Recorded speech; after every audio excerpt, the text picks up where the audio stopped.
Following a story which has been 4 years in the making, it began as a tragic story on an early morning when lightning struck a historic Cleveland church building, burning it to the ground. Yeah, and that morning, our Leon Bibb covered the story, maybe even with tears in his eyes. You see, that was a church that Leon held membership in. Indeed, you are right, Chris and Danita. That was more than 4 years ago. Indeed, it was an emotional time for all the church members. But as you shall see, much has changed as something new grew from the ashes of a fire.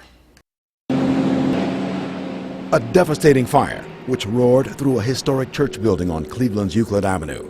March 2010, lightning struck the Euclid Avenue Congregational United Church of Christ. After 4 years of worshiping in rented space, church members are in their own new space in South Euclid.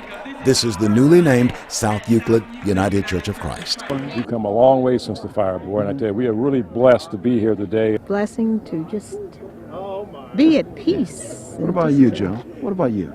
Oh, I have to agree. I'm very thankful. This is a true joy to be able to be here today. I was very much lifted in the Spirit of God. The congregation bought a closed Catholic church property, converting one of the buildings into a sanctuary. Even this is temporary. Construction soon will begin for a new sanctuary on these grounds. All this is far from the fire. I think it connected with today's sermon, imagination, to look beyond what is and believe that anything is possible. Leon Bibb is live on the scene right now. And I Leon, covered the 2010 fire.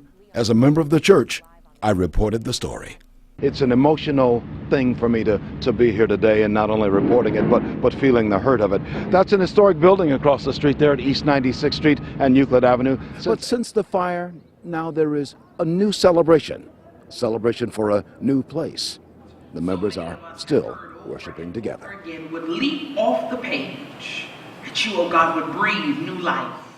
South Euclid United Church of Christ people who never lost their faith. Members of a church which burned to the ground now celebrate having risen from the ashes. A story about a fire, but really more than that. Story of a people. Although no one was hurt, the fire hit hard emotionally.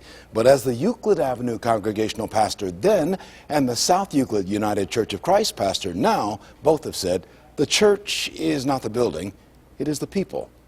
Something to think about. Live on 5, I'm Leon Bibb.